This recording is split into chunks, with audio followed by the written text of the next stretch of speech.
Welcome today. My name is Anthony Malott, and I'm very pleased to have been asked to introduce our speaker today, Kai Monture. K'inéix K duasak chakna khatsiti tsagwedi yayakhat kwashke kon yedi yayakhat koi kana Athabaskan das khan ayakhat Yakutat kwan ayakhat K'inéix K. My Tlingit name is K'inéix. I'm Tsagwedi. I'm a child of the K'inéix or the K'inéix K from Yakutat, and very happy to be here with my father's people. When I think of Kai, celebrations the easiest one for me to envision. Kind of speaking about Kai and the individual he is. He's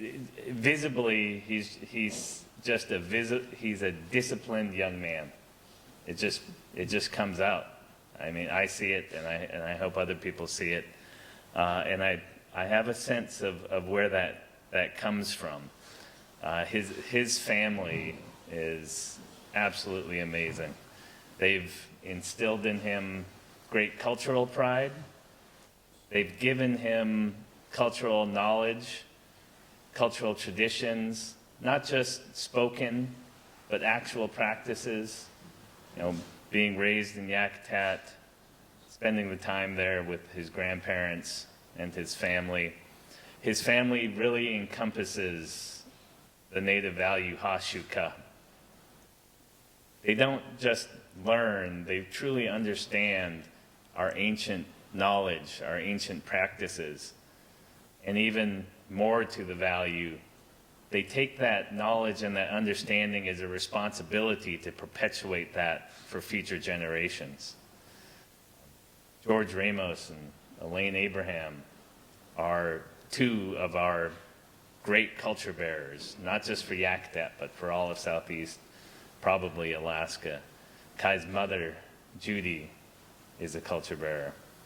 I know Kai does not take lightly the knowledge that has been given to him, and that he takes on the responsibility of a culture bearer as well in standing up in front of people that you don't know and telling them about your history and knowledge on a subject that is important to him, and that he knows there's value in sharing this information.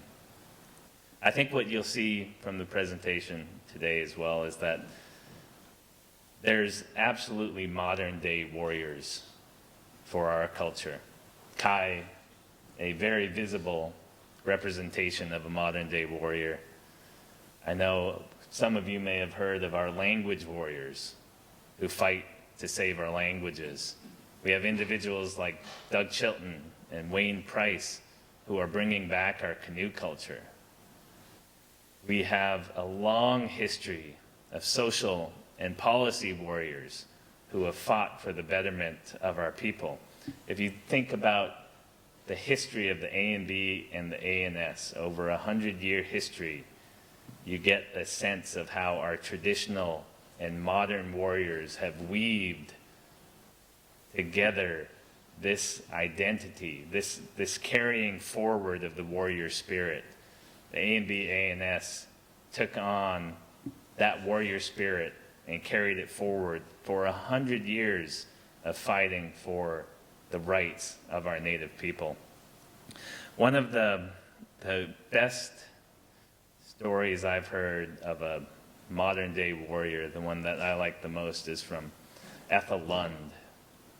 She was in some very difficult battles fighting for Indian Health Service in Southeast Alaska. And for one particular meeting that she knew was going to be difficult to face, she took motivation from our traditional warriors. She remembered how they fasted before going into war. She fasted herself to build that warrior spirit in her, so when she went into that meeting, she had the confidence to fight for what she knew was right and stand up search in the method that we wanted, not what other people were going to tell us how we should stand up search. So that warrior spirit is absolutely carried forward. I hope today that all of us can get a little motivation from Kai's lecture and carry that warrior spirit in whatever manner of life that it makes sense to carry that forward. And again, I'm honored as a child of the K'inéix K to introduce a clan brother of my children, Kai Monture. K'inéix K.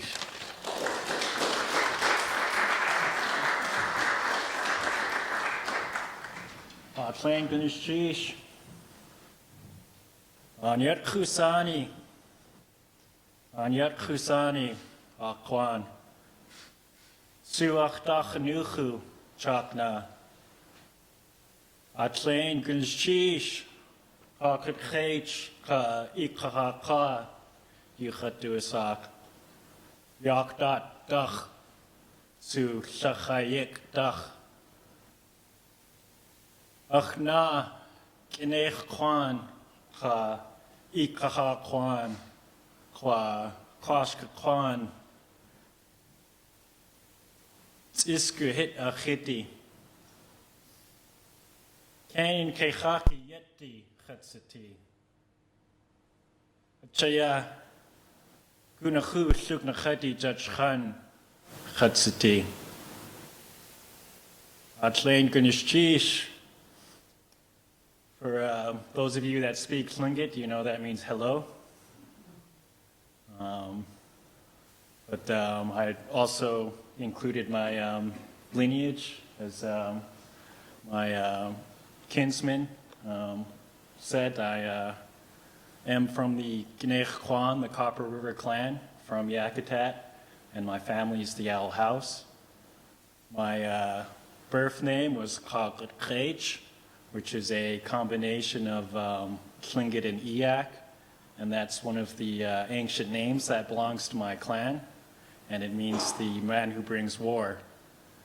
My potlatch name, given to me by my grandma, Chusha, Elaine Abraham, is Ikahakwa, which is the copper digger man, and that is part of our history from Copper River.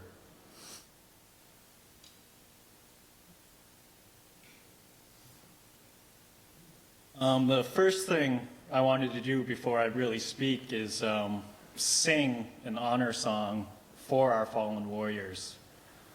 Songs hold very, very powerful importance in Tlingit culture because we believe that songs themselves are also living things that have a spirit, and honoring our fallen warriors was one of the most important aspects of Tlingit culture.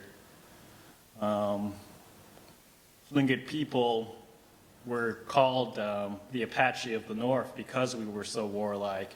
And when not fighting with other tribes, our clans would fight with each other. So the culture and tradition evolving around honoring warriors has a lot of depth to it,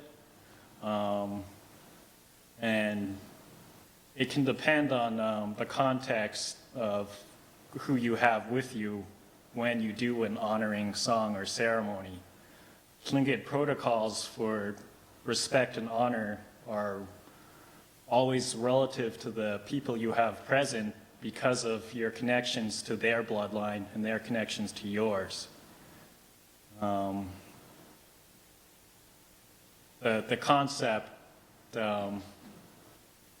is hard to explain, but we have a lot of terms for it about our respect for the others and how we respect our ancestors that were not necessarily part of our clan, but are part of our lineage and part of our history. The song I wanted to sing belongs to my clan. It's the paddle song, and it was both a travel song and a honor song for when our warriors would return home by canoe. And if a warrior had fallen in battle, they would take his canoe and put it upright in his place in the boat. So as the canoe came into the village, everyone would see which paddles were raised and they would know who had fallen in battle.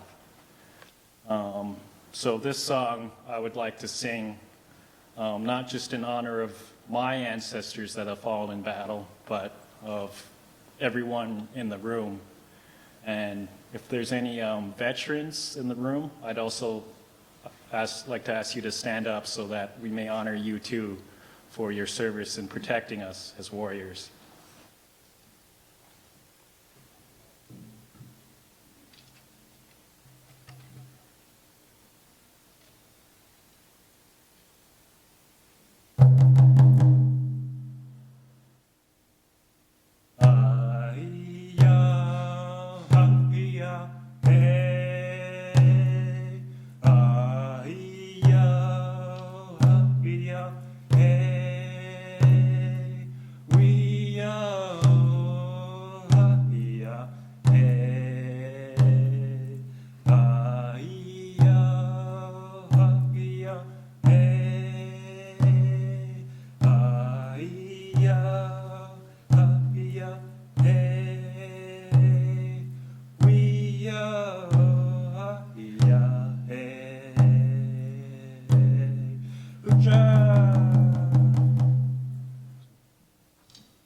Sheesh, that is for the spirits of our warriors that have passed on before us and for our soldiers and veterans among Alaska Native peoples that are still our warriors today. Sheesh.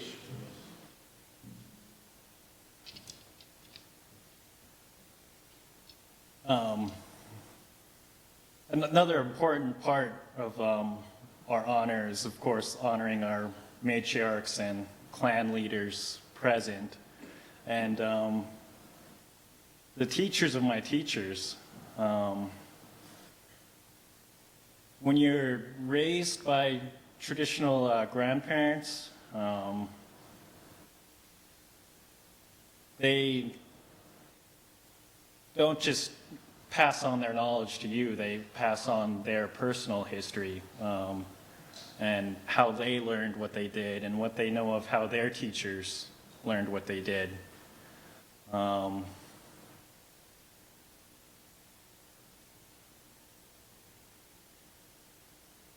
My grandfather, for example, a lot of what I'm going to talk about, he learned from his uncle, Jack Ellis, and from my great-grandparents, Olaf and Susie Abraham, and from many of our elders in Yakutat who founded the A&B, as Santi talked about, which is one of our modern-day incarnation of warriors for our social justice battles.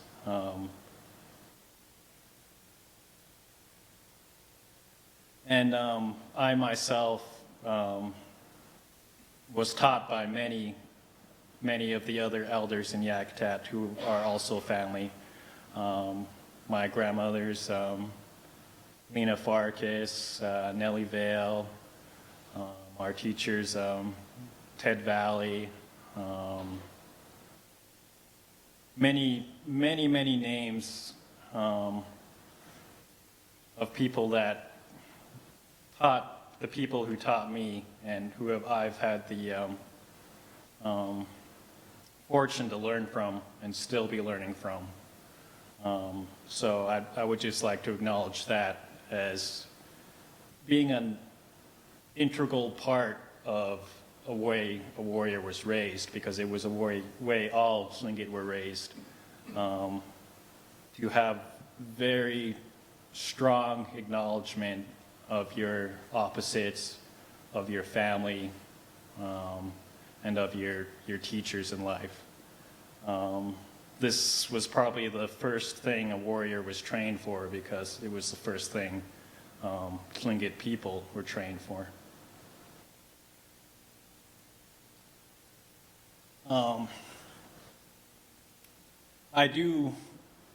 want to make clear, though, that my clan, K'inéix K specifically, are not, in fact, originally Tlingit.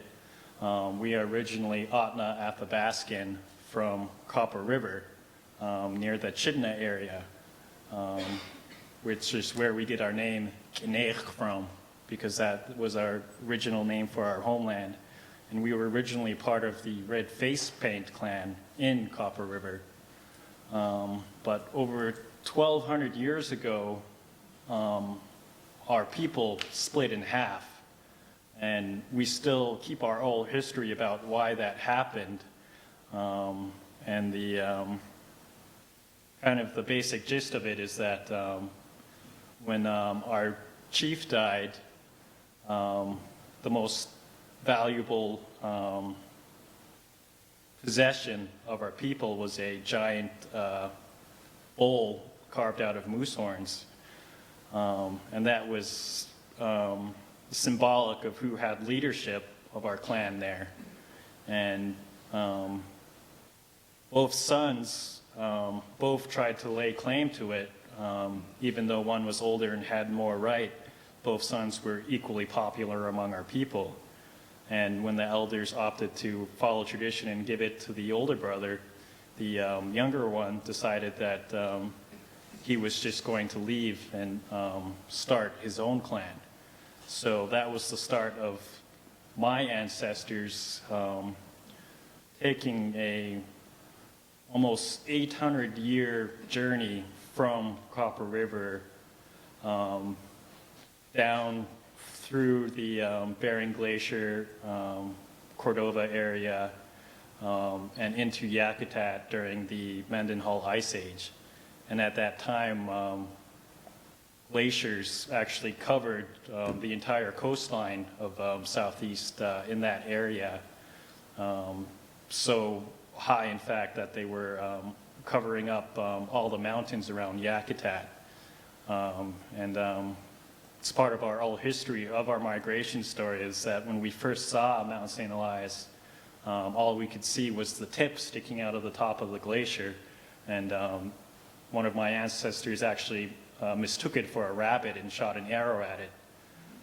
But that was the very top of Mount St. Elias, which is now 18,030 feet, to give you context in how big the glaciers would have been. But during this whole period of migration, my people were heavily influenced by both Iyak and Aluktik Sugbiak culture, who we call the Chugach Eskimo. And it wasn't until about 800 years ago when the Ice Age started to end and the glaciers pulled back that our home now, Yakutat, was unveiled by the ice. And that's when my people bought the land in Yakutat and started to become assimilated into Tlingit culture and language. And this is just a map of some of our traditional sites in Yakutat, which through a separate project by the Smithsonian Arctic Studies Center, we've been able to date a lot of our traditional sites in Yakutat, and they perfectly match all the dates in our oral history, which has been really amazing and really validating for our elders. I think it's something I hope that is pursued in all our villages and Kwans, for us to really show Western culture how powerful our oral history is and how accurate it is.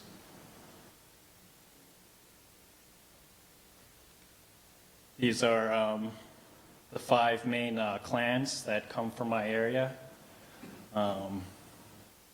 If you're not too familiar with Tlingit culture, we are divided into clans as our main social unit, and each clan lives independently. They own their own territory. They have their own history, and they're usually made up of several houses, which was a literal clan house, but the house also referred to the matrilineal lineage of the family that would live there. So a family of anywhere from 50 to 75 people would live together in one house, and several houses would make up a clan. Tlingit culture also divides general regions into what we call clans, where all the clans were most closely related with each other. So this is the Yakutat clan.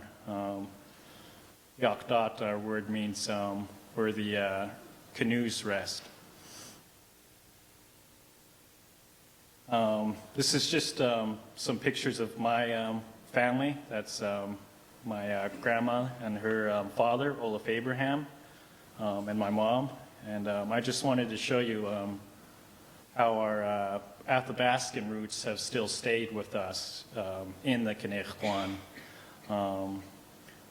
Our regalia, dress, and a lot of our songs and dances, if it's not directly Athabascan, it's still heavily Athabascan influenced.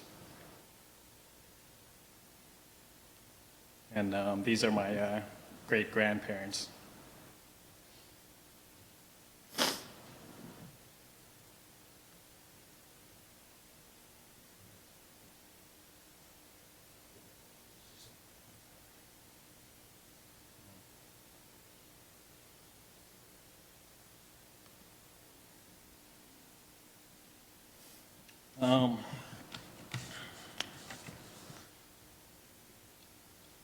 To start out, I'm not going to show too many pictures of arms and equipment because that will be covered by Steve Hendrickson, who does a really amazing job presenting on it. And he was actually one of the first presentations I saw on Tlingit armor and weapons when I was a teenager. So what I wanted to cover is basically the general training of a warrior as my grandpa taught to me. And keep in mind that I only speak for how I was taught and only for the Yakutat clan in my clan, K'inéix K. Because of our heavy Athabascan, Eyak, and Suk'iyak influences on us, sometimes we're considered a little weird by normal Tlingit standards. But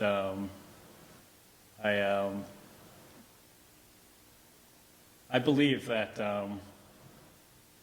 our connection to Tlingit people has always been very powerful because they accepted us into Tlingit Ani before we even had a home during our migration. And the honor that other clans have given to us has always been profound, despite the differences in our language and culture. But anyways, when a child, when a boy reached 6 years old, they were sent to live with their maternal uncle. Matrilineal relations are the most important relations in Tlingit culture. You're born into the clan and house of your mother's people, and that's your family. The rest of your life is your mother's side. That's who you identify with. But there was the belief that your parents could not raise you past a certain age. One, because your father would be of an opposite clan. It is one of our rules that you have to marry into a clan of the opposite moiety.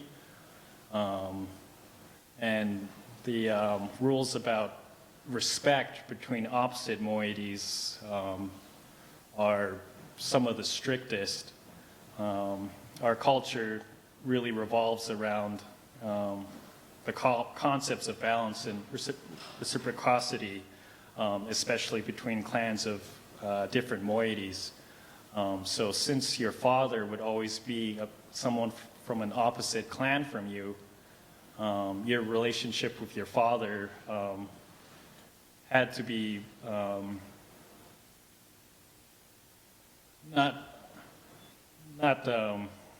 I'm not sure what the word for it is, but your father would not be allowed to discipline you,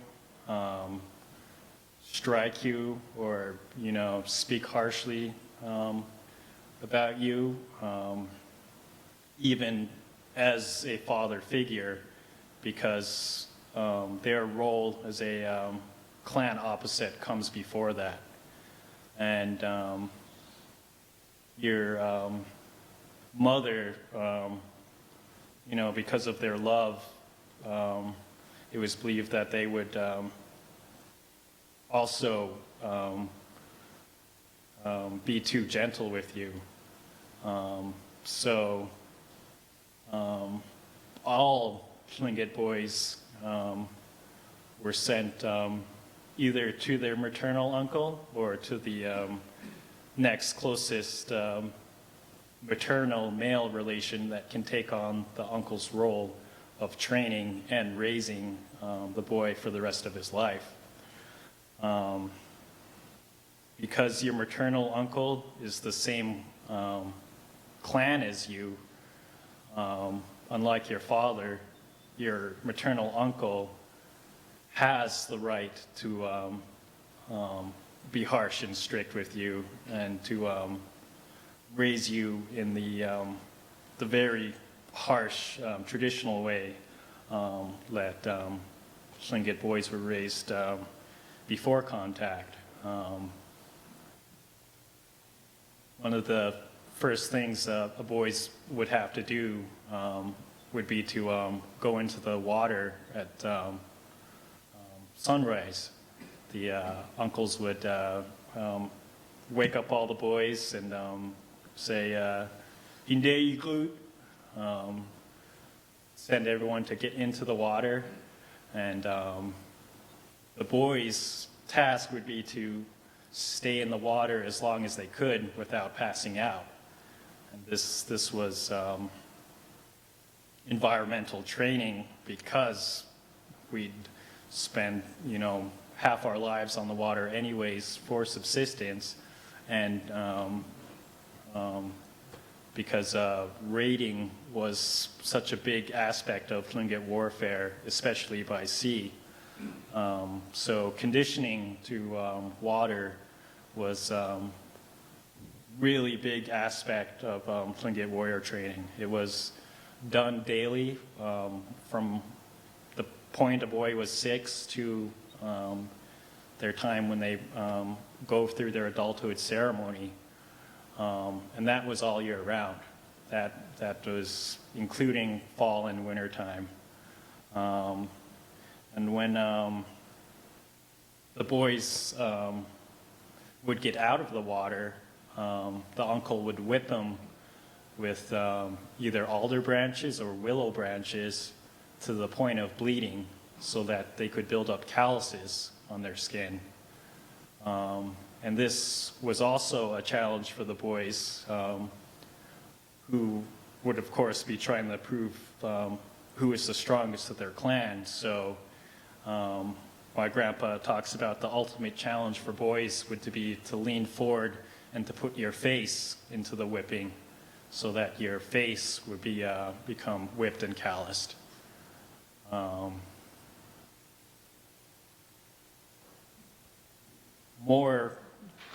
Part of more of the training was for the boys was then to either build up strength or endurance. And that was done through a lot of things like carrying driftwood. Boys would have to pick up some of the, whatever the biggest log they could carry, and then carry it as far as they could. And then if they got tired and fell over, they just have to get back up and pick it up and bring the log back. And in Yakutat, another thing they would have to do is just run. In Yakutat, we have over 90 miles of pretty much unbroken sand beach along our coastline. So boys would be tasked to run as far as they could, and to also search for metal. Even before contact, we started encountering iron, bronze, and other metals coming across the sea in driftwood. And my clan, K'inéix K, had learned how to process and work copper in Copper River before we migrated into Southeast. So metalworking was already a part of Tlingit culture before contact, and metal was considered one of the most precious things you can find, just because of its utility. Of course, iron or bronze or copper spearhead or blade would last you as a warrior or a hunter much longer than other traditional materials. So it was said to the boys that if you find a piece of metal, you'll become a rich man, pretty much instantly.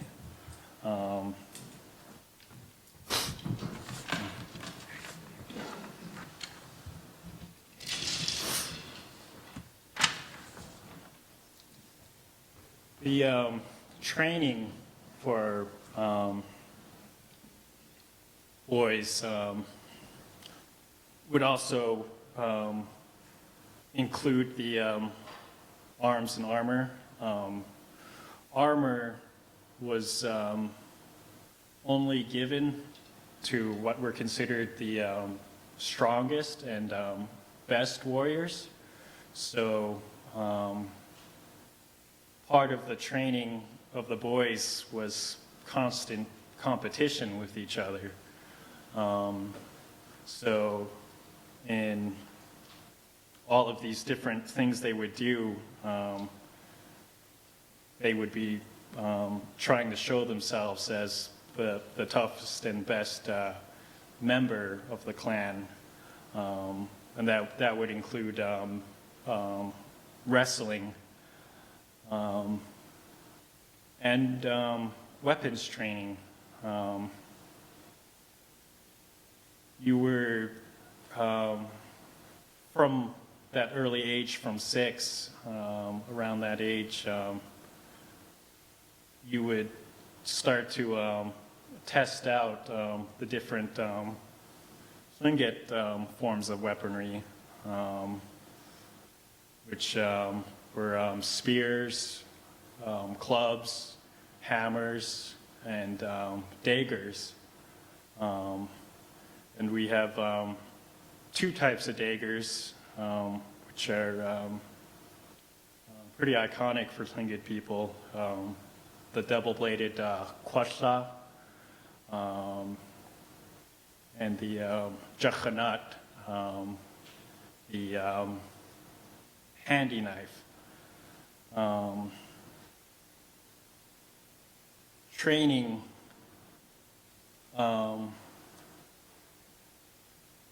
for the weapons was done as the boys kind of grew and it became more clear. who were the strongest were. They would, the uncles would assign different roles to the boys as their training went on, as their strengths would become more apparent. Because we had several methods of warfare,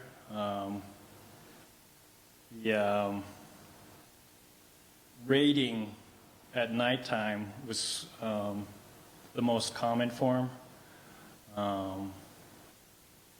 both against other clans and other tribes. But because full-blown war between clans was considered to be wasteful,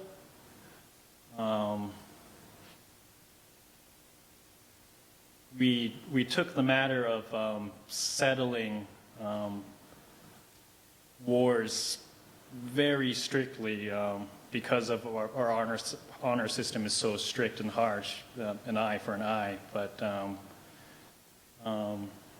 Tlingit people knew that wars between clans could cost each clan more than either one would gain.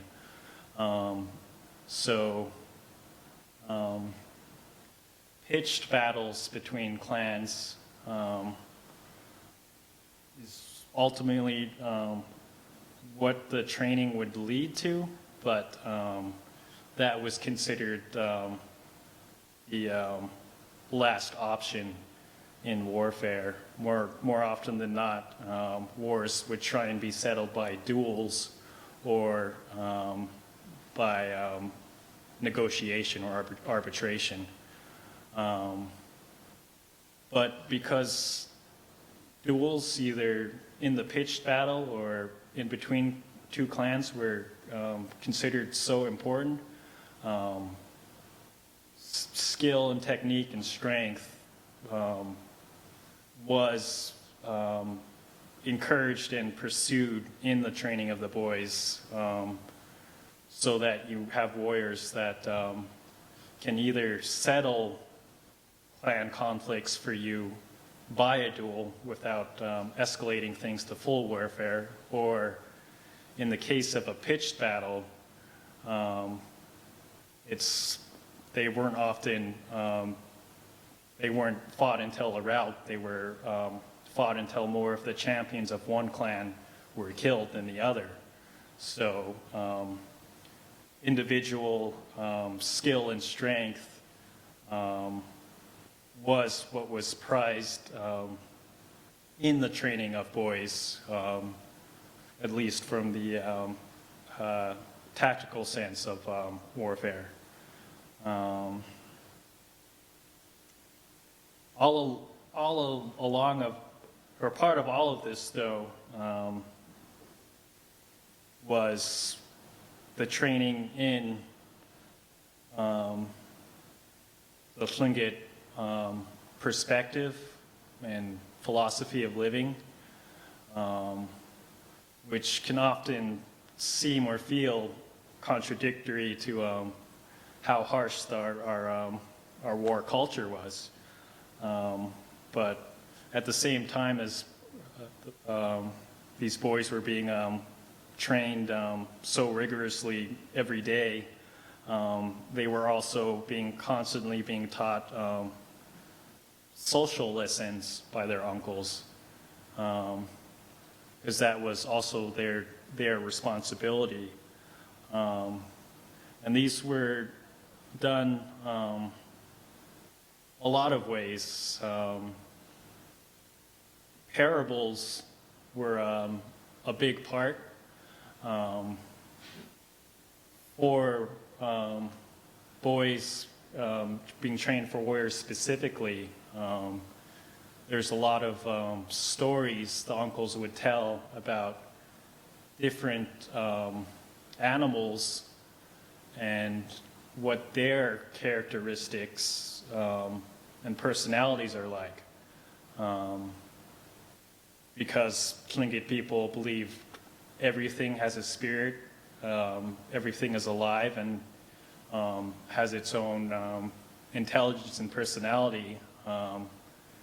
these stories wouldn't be so much as talking about an animal and analogy as literally describing how that animal's people and culture works. And then that was contrasted with Tlingit culture. And that's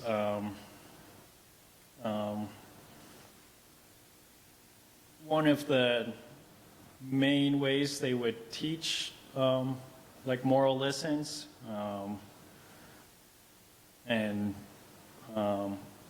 boys were taught to really think critically through these lessons, especially when uncles would use examples of what you want to avoid in life as a Tlingit and as a warrior. They would talk about some of the worst traits that would not only harm you but your clan. Laziness or selfishness, anything that can actually compromise your chance of survival in Alaska. Because even though Tlingit people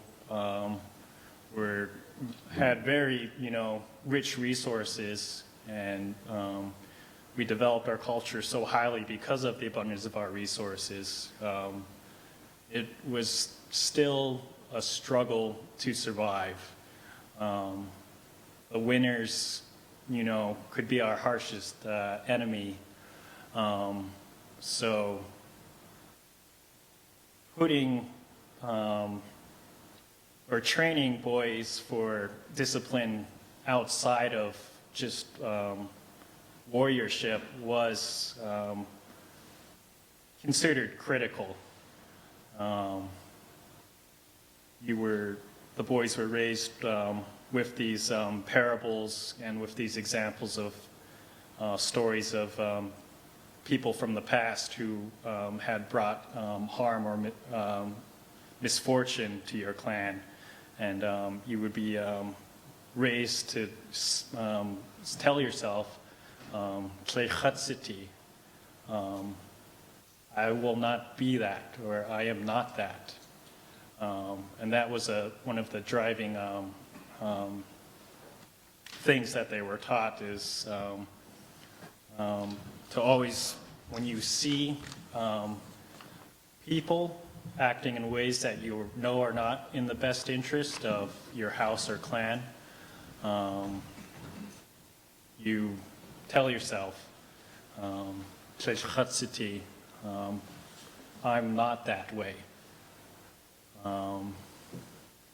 And one of the other big concepts they train them in, my grandpa especially likes to pass on, is Yakutat, which is the Tlingit concept of critical thought. And outside of the parables, it's hard to explain that concept, but the way uncles would tell their stories to the boys as they raised them was done in a manner that the lessons present in those parables would come out to the boys by their own thought and questions.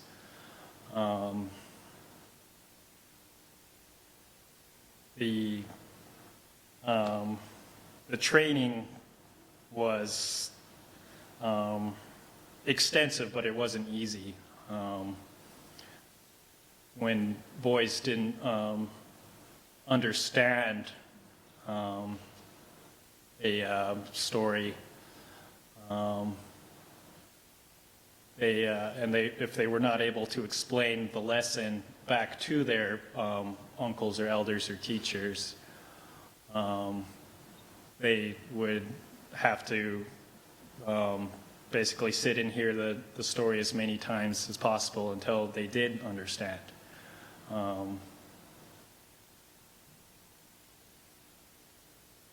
The parables were not the only thing boys were taught, though, as part of the training. They were taught about the heroes of your own clan history. For example, in Yakutat, my clan, we are taught about when our people, our warriors, destroyed the Russian fort in Yakutat. And boys are taught stories of Tlingit heroes like Yakutat, Blackskin, or the Strongman,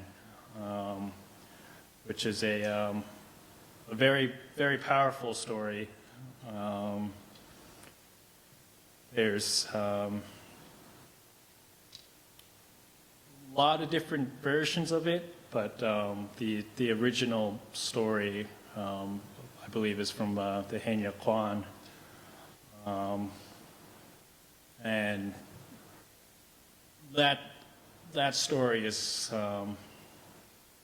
probably one of the key stories of warrior training. And that is to teach the concept of Tletsin, strength, which we didn't just tie to physical strength, but our concept of the word Tletsin included character and actions, because our term for our warriors, K'inéix K, is to mean a man that's both strong and courageous. And that's how we conceive of our warriors, that their strength that they were trying to accumulate throughout this training was not just physical strength and endurance from all their tasks, but a strength of character from the parables, from the history, and from the stories. And that is really exemplified, I think, in the story of Yakutat, Blackskin, and just in the Tlingit concepts of Tletsin, strength, and to woo Tletsin, inner strength, or the strength inside.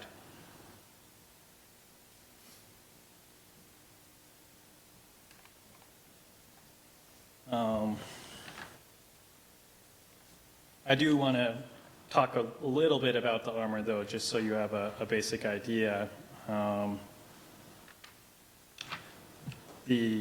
As I mentioned, the strongest boys, or the most skilled, would be the ones to eventually be trained to fight in the armor. And one of the reasons for that maybe is because the armor had to be custom fit to your body. Tlingit armor was made out of hardwoods. The slat pieces were often woven together with either sinew or nettle fiber. And the various forms of armor would depend on the battle the Tlingit were going into. So the example that I brought is a set of full body armor for a pitch battle. So that includes the K'inéix, which is a kind of a general term for the K'inéix, which means something that deflects anger the entire set we would call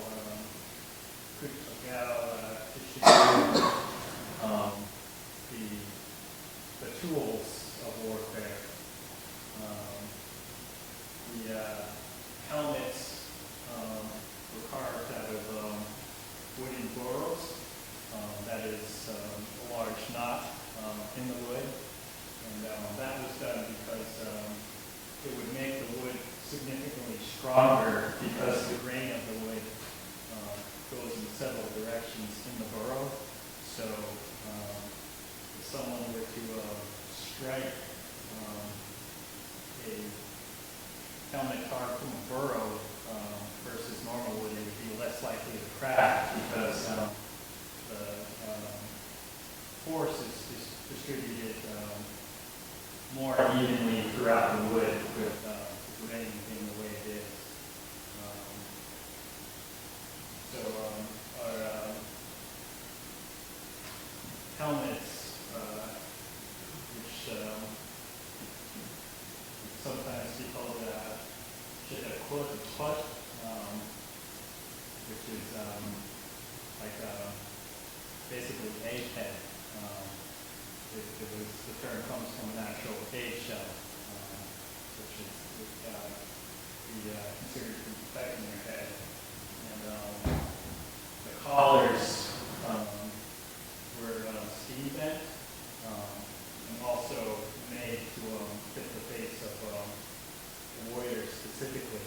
And the reason the collars were so big is they were designed to lock into your helmet in battle and to be pushed up by your shoulders. If you were someone who were to strike at you at your face or head, you would raise your shoulders, which would lock your face guard into place with your helmet, and then the force would be more evenly distributed throughout your armor. And the face mask, though, had to be held up to your face by your teeth.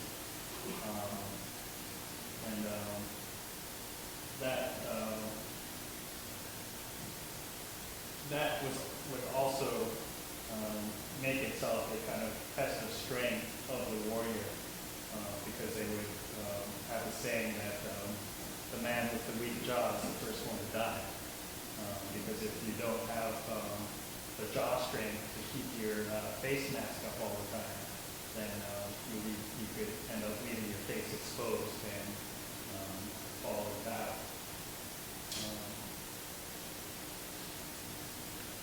The other piece I have is a full arm shield, and this, like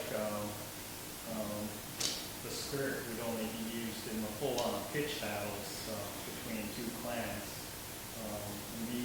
This was made in the style of our stories of how armor was constructed in between Yakutat and K'inéix K, tribe A.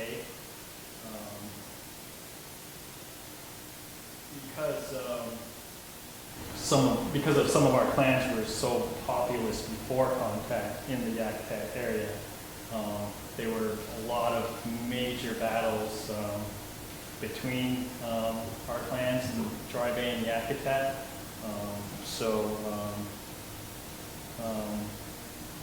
Big, like, full sets of armor were constructed for these battles, including these full-arm shields, where the shielded warrior would try and present only one side to the enemy, so that he can keep his other arm unencumbered for his weapons.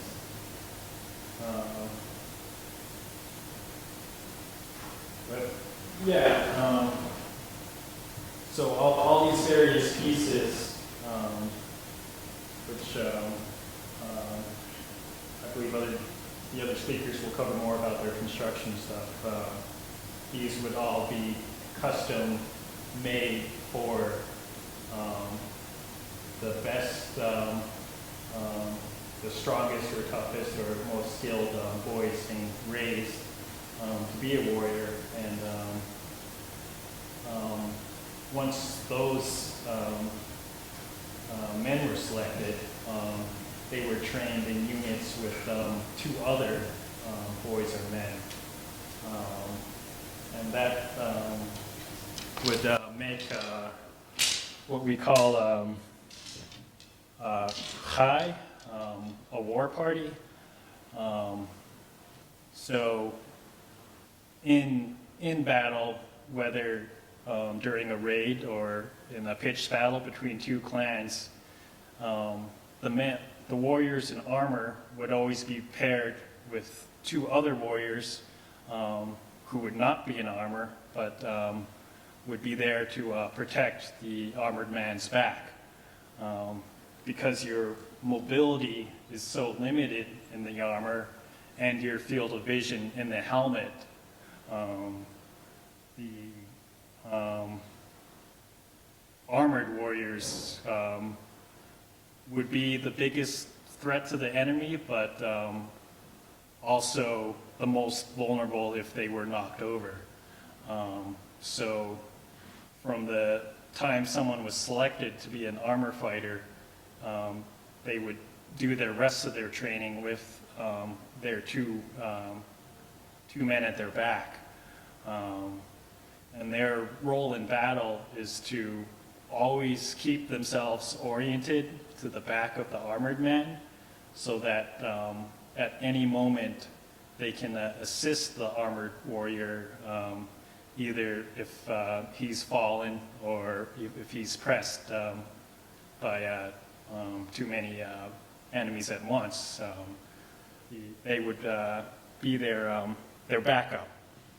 And the relationship would sometimes depend on the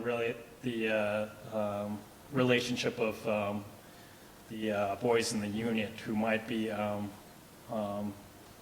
direct blood relations or a maternal relation, because a maternal first cousin would be considered the same as a brother in our culture. There'd be no distinction.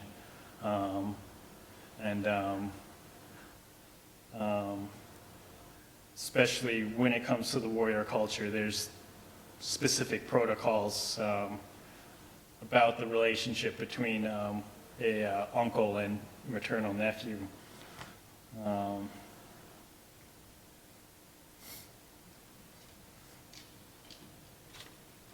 Yeah, so here's an example of one of the tunics from the Anchorage Museum. The leather armor would be what the unarmored warriors would use, but the leather armor itself was fairly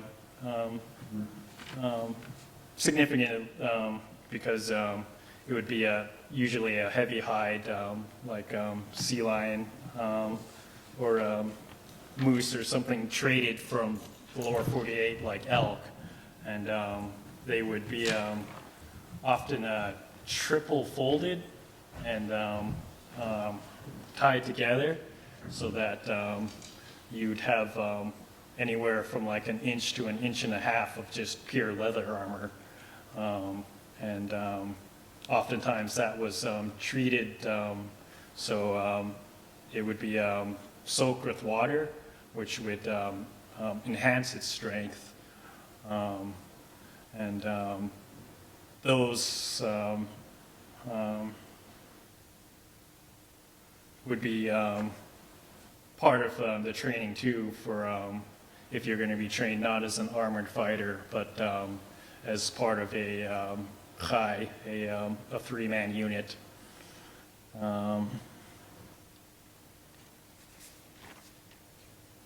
This is an example of possibly back armor from the Burke Museum. And that's another piece of armor which there's more examples of that left than the skirt armor. But this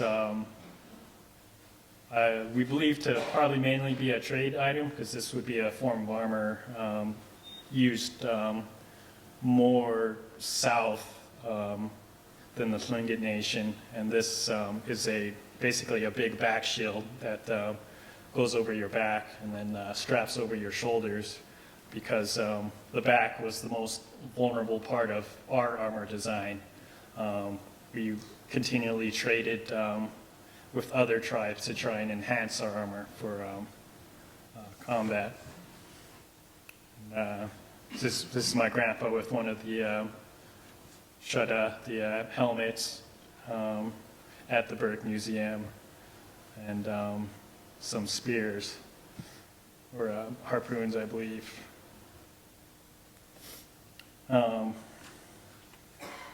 This is a picture of the Battle of Sitka, and the hero K'inéix. I just include this to talk a little bit about how effective our warriors was during the early contact period, when we were at war with Westerners first coming here. There's been, there were several accounts by Baranov when he first led the Russians in colonizing southeast Alaska, about both the terror Tlingit warriors would induce in their full armor, especially because we designed all our shut-out, our helmets, to be as scary as possible. So the full armor would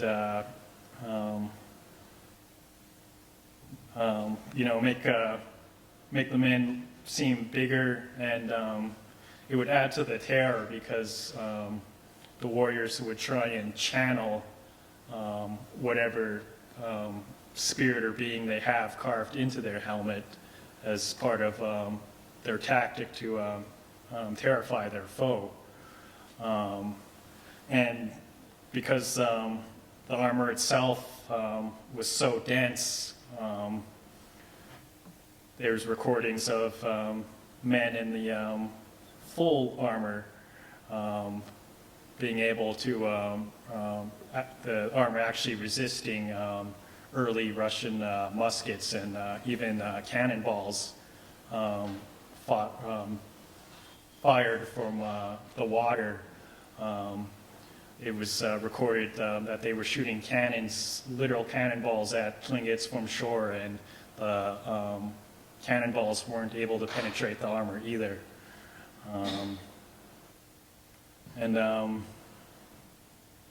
I don't have the right to talk about the history of some of these other Kwans. As I was mentioning before, respect for opposite clans is paramount in our culture, and one of the paramount aspects of that is respect of other people's history and stories. But I do want to honor our warriors from the other Kwans, who are all part of the heroes that I've grown up listening to. So the warriors in Sitka and Angoon, who also did significant battle with the Europeans, I definitely like to acknowledge and honor them for their history, because the war was on many different fronts for Tlingit people. We were very fortunate, at least in my perspective, in our success against the Russian occupiers in Yakutat, because we managed to burn down their fort and wipe out the entire Russian force in Yakutat. I believe that's the reason why so much of our culture and history was able to survive to this day. And because other warriors and other clans have done the same thing, that is why Tlingit people are still alive today, and why we now have, a beautiful clan house in the middle of downtown Juneau in our capital here, because of strength of ancient warriors.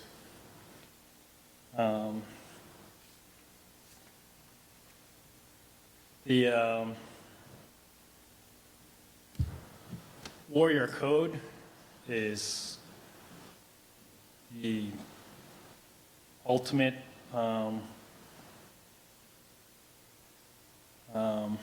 I wouldn't say the meaning of the training, but probably one of the most important aspects that it leads to, because even though this is called a warrior code, or considered the warrior's code of the K'inéix K, the way the uncles and elders teach this to you is that this is a life code. This is a way to shape your life and your actions. This is how my grandpa has translated it, as it was taught to him in Yakutat. And the first rule is to never make yourself heavier than anyone else. And in Tlingit, the word heavy has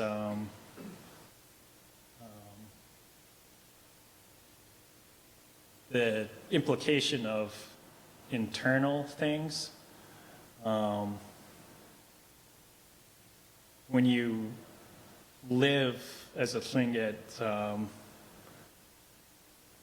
you have to keep your inside as balanced as your outside, and your inner thoughts and feelings as balanced as your actions and words on the outside. So to never make yourself heavier than others means to not have too much pride or arrogance on the inside, especially when it comes to your identity.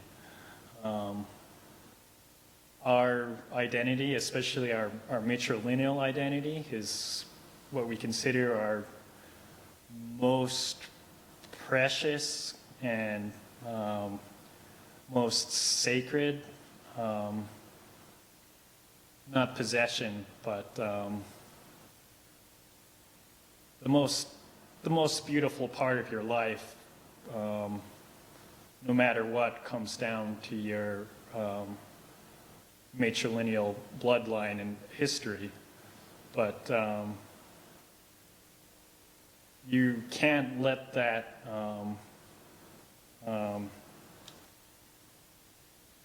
become something that affects you from the inside. Even though you're meant to honor your matrilineal line above all else, you're trained not to let it go to your head, and to not put more value on yourself internally than your ancestors would, because to achieve both the honor and the humility of your ancestors is the biggest goal of the warrior.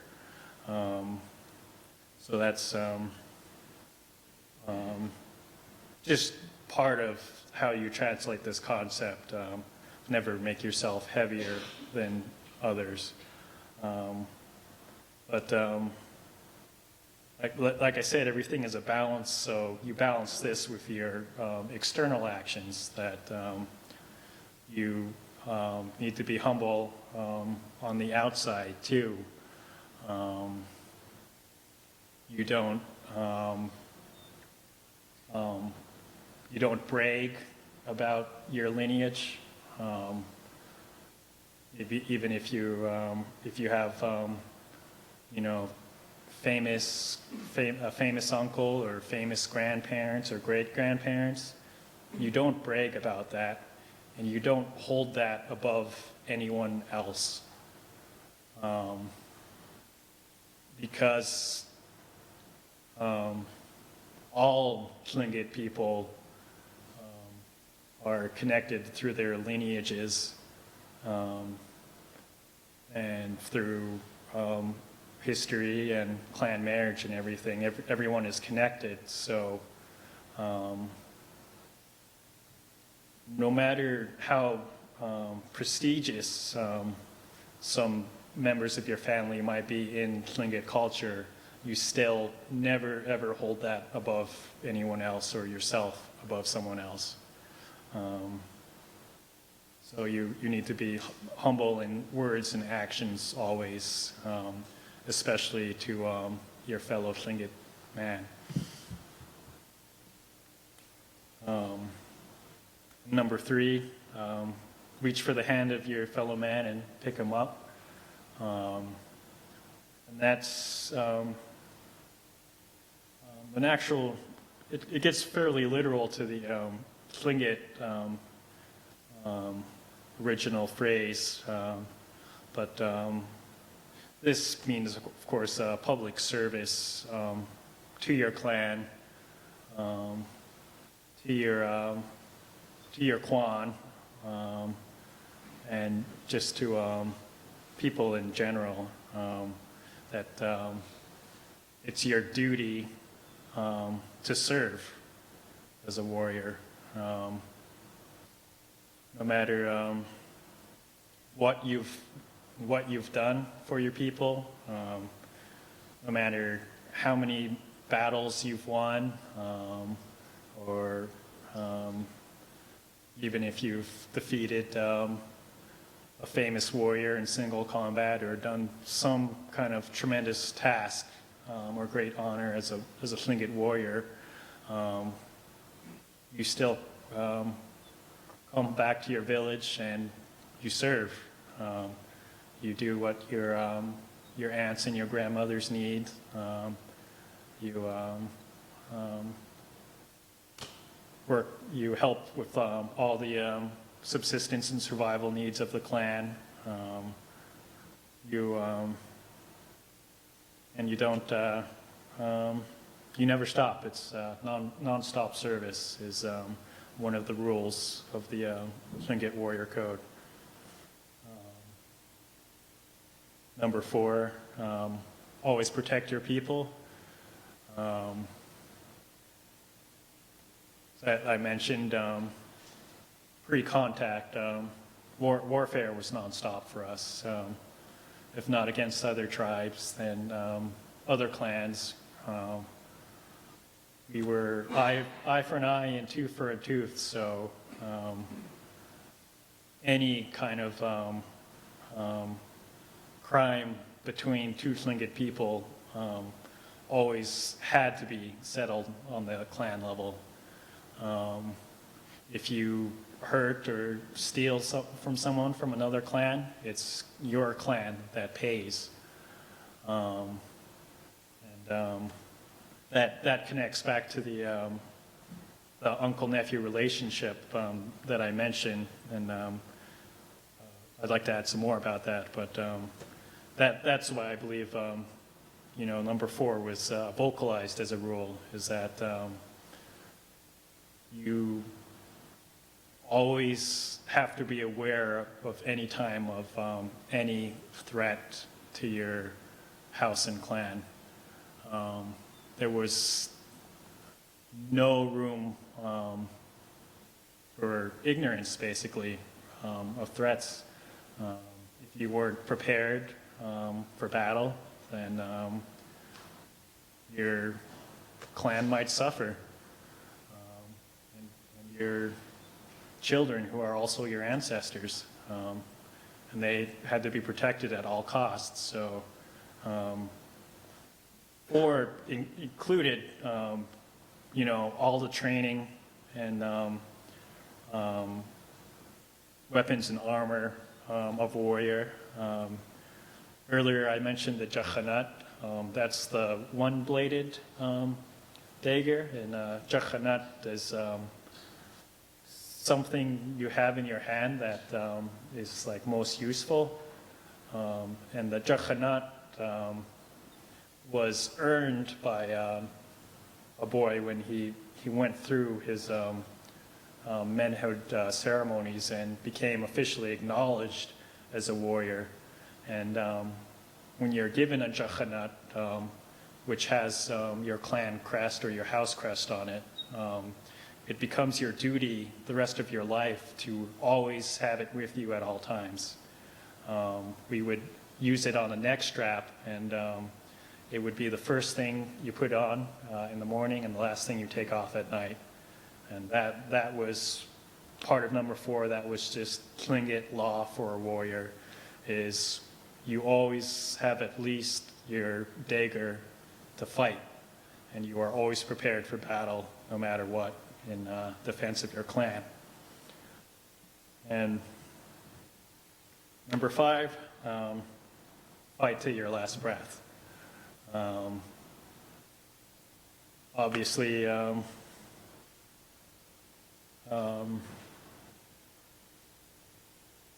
emergency services were hard to get pre-contact. We had battle medicine, and we had our healers, our icht, who would actually participate in battle. But because it was so much harder to survive, to receive any kind of mortal wound would be motivation for a warrior to know he's not returning home to his village, but he has as many heartbeats and breaths as he has left to defeat as many enemies as he can. So, when you're mortally wounded, it was considered a Tlingit law, a rule, the final rule of the warrior's code, that you are duty bound to fight to your last breath if you can.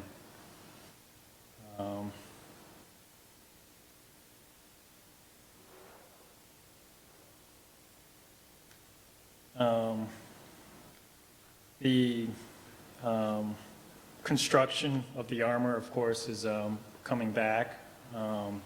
This is Tommy Joseph from Sitka, who's been one of the major artists bringing back the creation of traditional armor. And I believe he has a piece here in the new museum here too. I wanted to acknowledge his work and the work of John Rowan from K'inéix. He gifted me my helmet and warhammer at Celebration 2010 or 12, I think 10. So he was actually the start for me creating the rest of my armor, because I had been honored by being given a helmet and warhammer by John. And the K'inéix dancers also perform in traditional armor, and they're also a big force in bringing it back. But they're not the only ones.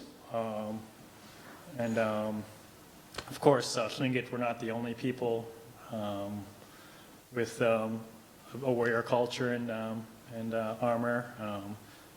a lot of Northwest Coast tribes all have oral history regarding their own arms and armor and their own methods of warfare. And though it's coming back everywhere, I believe it's an important part of our cultural revitalization, because the philosophy of Tlingit Warriors, you know, was not simply just about battle or combat. You were raised with a whole life philosophy that shaped everything you did. So that's an integral part of culture that's coming back.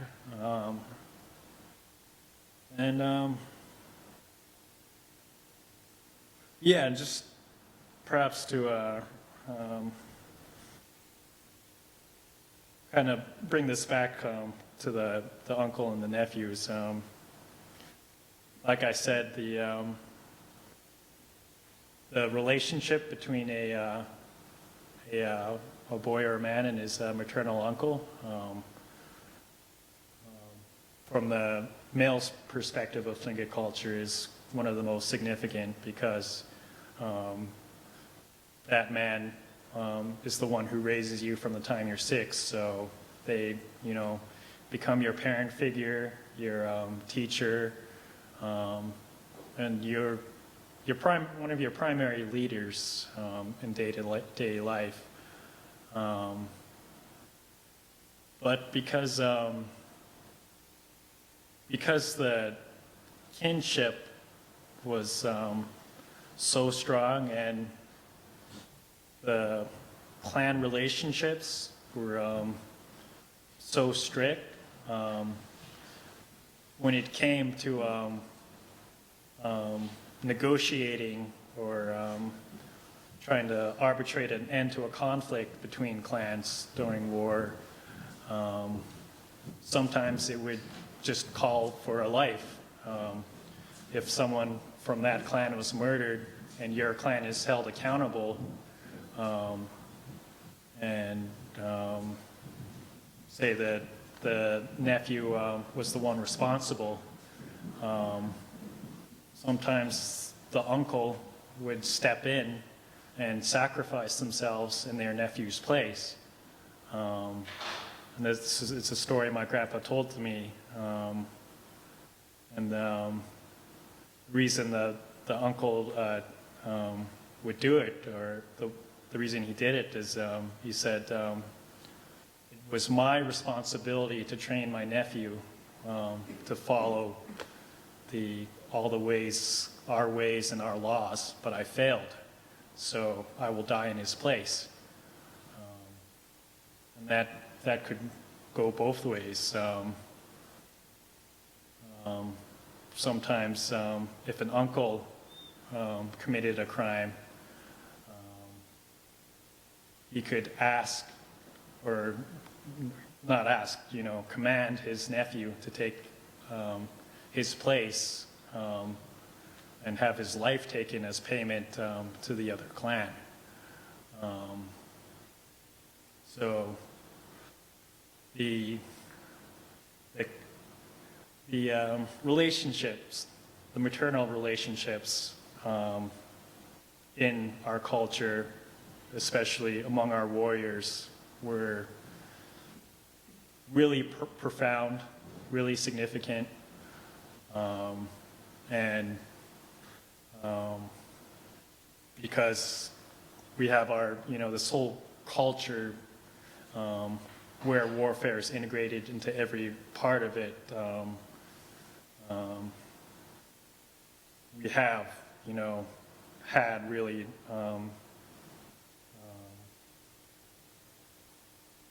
harsh laws or protocols, but that's what made us one of the strongest tribes in Southeast. There's the pursuit of seen strength in all aspects of Tlingit culture, but most especially our warrior culture and our warriors' ways. Strength in all kinds of aspects, and knowledge and wisdom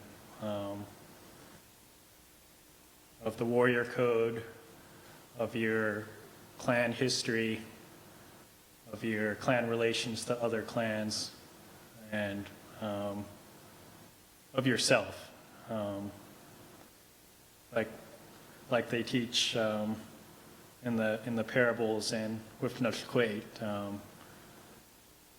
you constantly have to find strength from your own life experience and wisdom, because one day you will be the uncle, and then it is then your role to pass on all these teachings, all these concepts to your nephew.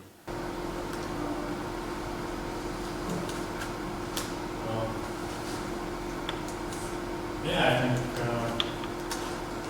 that's about the gist of it I can think of. Be happy to answer questions, of course. Ms. Cheech, thank you. Again, I only want to speak for my clan, K'inéix K, Yakutat, and I want to acknowledge how many teachers I've had. Not just my grandparents, but the elders in my village, elders all over Southeast I've had the opportunity to meet. Plus, again, acknowledge the Alquan, the Juneau people. Thank you for letting me speak on your land here, and to Sealaska Heritage for giving me the opportunity to share this. Jeesh.